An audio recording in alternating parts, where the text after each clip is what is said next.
ছাত্ৰ ছাত্ৰীসকল আজি তোমালোকৰ লগত দ্বাদশ শ্ৰেণীৰ ঐচ্ছিক অসমীয়াৰ আমাৰ ছাৰ নামৰ গল্পটো আলোচনা কৰিবলৈ ওলাইছোঁ। আমাৰ ছাৰ নামৰ গল্পটোৰ গল্পকাৰৰ নাম হৈছে যোগেশ দাস আৰু গল্পকাৰে ইয়াত আমাৰ ছাৰ নামৰ শিক্ষকজনৰ বিষয়ে উল্লেখ কৰি আচলতে ছাত্ৰ আৰু শিক্ষক সকলৰ মাজত যি আত্মিক সম্বন্ধ সেই সম্বন্ধটোৰ বিষয়ে অকৃত্ৰিম আৰু আদৰ্শময়ী ৰূপত অংকন কৰিছে। আমাৰ ছাৰ নামৰ শিক্ষকজনৰ প্ৰকৃত নাম হৈছে ধৰণীধৰ বৰুৱা, কিন্তু তেওঁৰ ছাত্ৰসকলৰ লগত বা অভিভাৱকসকলৰ লগত অথবা সমাজৰ আন আন ব্যক্তিসকলৰ লগত যি আত্মিক সম্বন্ধ গঢ় লৈ উঠিছিল সেই সম্বন্ধটোৰ বাবেই আমাৰ ছাৰক তেওঁৰ প্ৰকৃত নাম ধৰণীধৰ বৰুৱা নামেৰে নামাতি আমাৰ ছাৰ হিচাপেই সম্বোধন কৰিছিল। আমাৰ ছাৰক গল্পটোৰ আৰম্ভণিতে আমি পাওঁ যে তেওঁ চাইকেল মাৰি তেওঁৰ প্ৰাক্তন ছাত্ৰ পদ্মেশ্বৰৰ জীয়েকৰ মিনুৰ বিয়ালৈ আহিছে। মিনুৰ বিয়াত আশীৰ্বাদ দিবলৈকে বুলি বহুদূৰ বাট অতিক্ৰম কৰিও তেওঁ বিয়া ঘৰত উপস্থিত হৈছেহি। আমাৰ ছাৰ আচলতে অৱসৰ লোৱা বহু বছৰেই হ'ল, কিন্তু তেওঁ ছাত্ৰসকলৰ লগত যি সম্বন্ধ আছিল সেই সম্বন্ধৰ খাতিৰতেই যি ঘৰুৱা সম্পৰ্ক আছিল সেই সম্পৰ্কৰ খাতিৰতেই তেওঁ পদ্মেশ্বৰ অৰ্থাৎ তেওঁৰ প্ৰাক্তন ছাত্ৰৰ কন্যাৰ বিয়ালৈ আশীৰ্বাদ দিবলৈ আহিছে। গল্পটোৰ আৰম্ভণিতে আমি জানিবলৈ পাওঁ যে আমাৰ ছাৰ অৱসৰ লোৱাৰ পাছতো তেওঁৰ একেধৰণে আগৰ দৰেই কৰ্মোদ্যম কৰ্মপ্ৰেৰণা বৰ্তমানো অব্যাহত আছে আৰু তেওঁ নিজকে সেই পূৰ্বৰ শিক্ষকতা কৰি থকাৰ দৰেই ভাবে আৰু তেনেধৰণেই তেওঁ আচলতে পদ্মেশ্বৰ বিয়াত জীয়েকৰ বিয়াত আহি উপস্থিত হৈছেহি। আমাৰ ছাৰ নামৰ যিজন শিক্ষকৰ বিষয়ে ইয়াতে উল্লেখ কৰিছে, তেওঁ যথেষ্ট কঠোৰ হাতেৰে ছাত্ৰসকলক দমন কৰিছিল। কাৰণ আমাৰ ছাৰে অনুশাসন নামানিলে খুবেই বেয়া পাইছিল। মলিন কাপোৰ পিন্ধি আহিলে, ছাত্ৰসকলে মলিন কাপোৰ পিন্ধি আহিলে বা বিদ্যালয়ৰ নীতি নিয়ম ভংগ কৰিলে তেওঁ সেইবিলাক কথা খুব বেয়া পাইছিল আৰু এইবোৰ কাৰণেই তেওঁ ছাত্ৰসকলক কঠোৰ হাতেৰে দমন কৰিবৰ চেষ্টা কৰিছিল। কিন্তু ইয়াৰ বাবে ছাত্ৰসকলে যদিও আমাৰ ছাৰক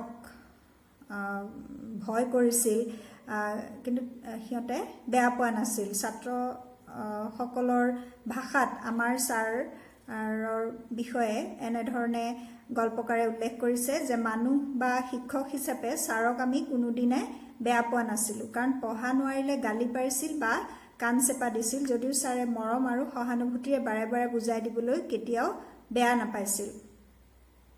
আমাৰ ছাৰে 9ৰ পৰা দেওবাৰে দেওবাৰে ঘৰলৈ মাতি নি অংক আৰু ইংৰাজী শিকাইছিল। ছাত্ৰসকলৰ লগত আমাৰ ছাৰ নামৰ যিজন শিক্ষক তেওঁ কেৱল বিদ্যালয়তে পাঠদান কৰাতেই তেওঁৰ কাৰ্য সম্পন্ন হ'ল বুলি ভবা নাছিল।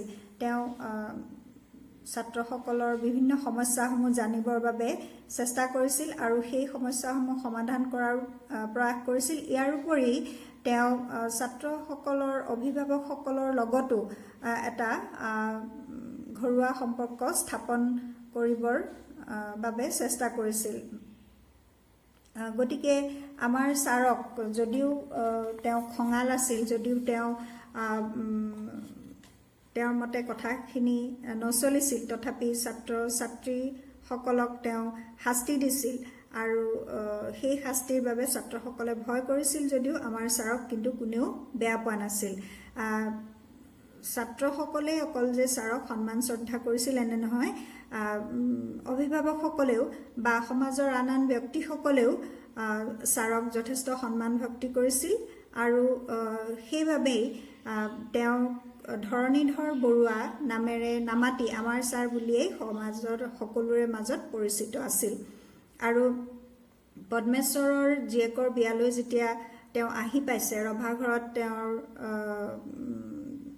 প্ৰাক্তন ছাত্ৰসকলে যেতিয়া আঠে বেঠে নি বহুৱাইছেগৈ, পদ্মেশ্বৰৰ বন্ধুবৰ্গ সিহঁতে যেতিয়া আঠে বেঠে নি বহাইছেগৈ, কোনোবা এটাই বিচি দিছে, কোনোবা টোৱে বিভিন্ন আগৰ কথাবোৰ সোঁৱৰি ছাৰক আনন্দ প্ৰদান কৰিছে। গতিকে সেই সময়ছোৱাতে আকৌ ৰভাঘৰত যেতিয়া সন্ধিয়া সময় হৈছে, আন আন মানুহো আহিছে বিয়ালৈ, আন আন মানুহেও ছাৰক আহি আকৌ ছাৰৰ ভাল বেয়া খবৰ লৈছেহি, বুজ লৈছেহি। গতিকে এই ক্ষেত্ৰত আমি গম পাওঁ যে আমাৰ ছাৰ নামৰ যিজন শিক্ষকৰ বিষয়ে ইয়াত উল্লেখ কৰিছে, তেওঁ এজন সমাজ সচেতন ব্যক্তি আৰু তেওঁ সমাজত সকলোৰে মাজত জনপ্ৰিয় আৰু শ্ৰদ্ধা ভক্তি কৰা এজন ছাৰ, এজন শিক্ষক ৰূপে গল্পকাৰে গল্পটোত উল্লেখ কৰিছে। ইয়াৰ পাছত গল্পটোৰ মাজৰ ভাগলৈ আমি দেখোঁ যে ছাৰে যিখন চাইকেল লৈ আহিছিল, সেই চাইকেলখন হঠাতে নোহোৱা হ'ল বুলি ছাৰে খবৰ পাইছে। তেনেকুৱাতে ছাৰৰ খুব খং উঠিছে আৰু তেওঁ নিজে চাইকেলখন উলিয়াবলৈ, চাইকেলখনৰ সম্ভেদ উলিয়াবলৈ যাবলৈ লওঁতেই পদ্মেশ্বৰৰ লগৰ যিসকল বন্ধু তেওঁক সোধপোছ কৰিছিল, ৰভাতলত বহুৱাইছিল, সিহঁতে আকৌ এজনে ক'লে যে ইয়াতে ভাল ধৰণে চাইকেলখন থৈছে, গতিকে চিন্তাৰ একো কাৰণ নাই। তেনেধৰণে কাহিনীভাগ আগবাঢ়িছে। ইয়াৰ পাছত আমি দেখোঁ যে পদ্মেশ্বৰ আহি ছাৰক সোধপোছ কৰিছে আৰু অলপ পলমকৈ আহি সোধপোছ কৰিবলগীয়া হোৱাত ছাৰৰ ওচৰত ক্ষমা খুজিছে। যিহেতু জীয়েকৰ বিয়া, গতিকে তেওঁ ভাল ধৰণে ছাৰক পৰিচৰ্যা কৰিব পৰা নাই, কিন্তু ছাৰে কৈছে যে যিহেতু ঘৰৰ কথা, গতিকে এই কথাবোৰ তেনেই তুচ্ছ। গতিকে এনেকুৱা ধৰণে বিয়াখনৰ গল্পটো আগবাঢ়িছে।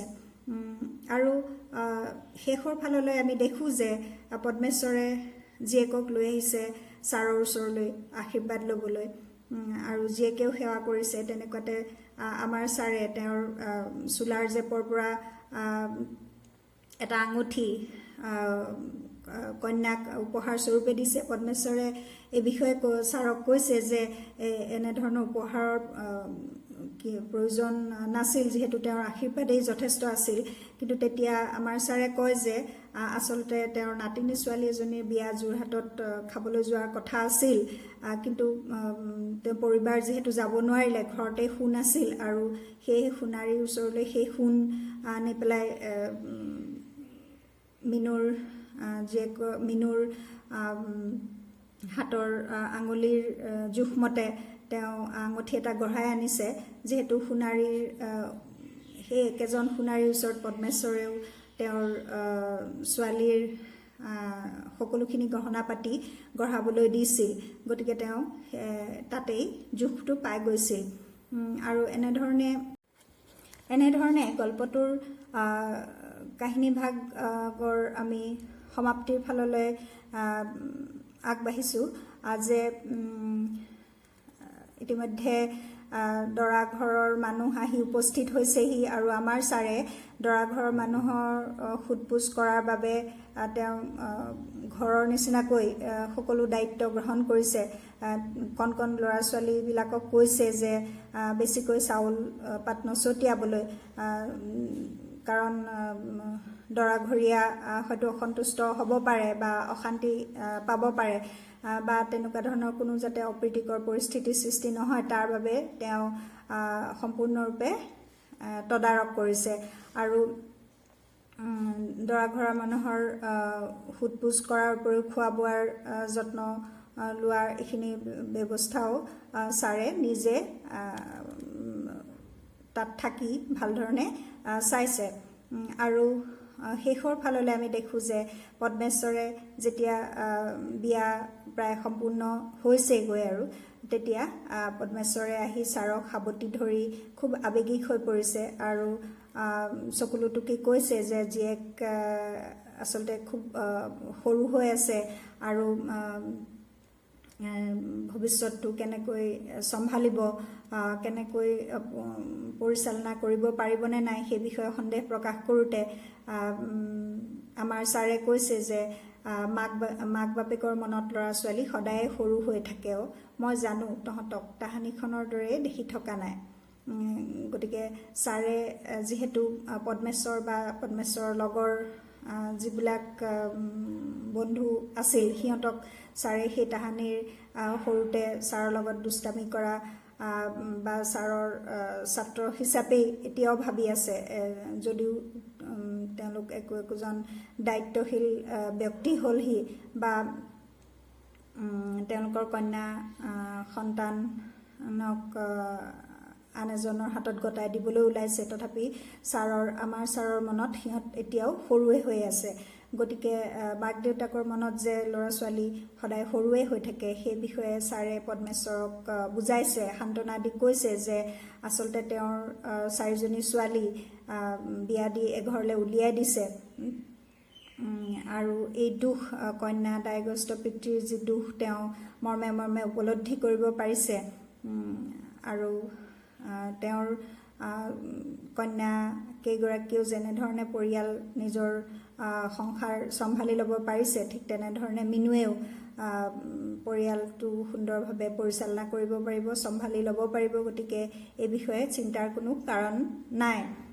এই গল্পটোত আমি প্ৰথমৰ পৰা শেষলৈকে আচলতে আমাৰ ছাৰ নামৰ শিক্ষকজনৰ সৈতে ছাত্ৰসকলৰ যি মধুৰ সম্পৰ্ক সেই সম্পৰ্ক সুন্দৰভাৱে ফুটি উঠা দেখিবলৈ পাওঁ আৰু গল্পকাৰো এই বিষয়ত সাৰ্থক হৈছে বুলি ক'ব পাৰি।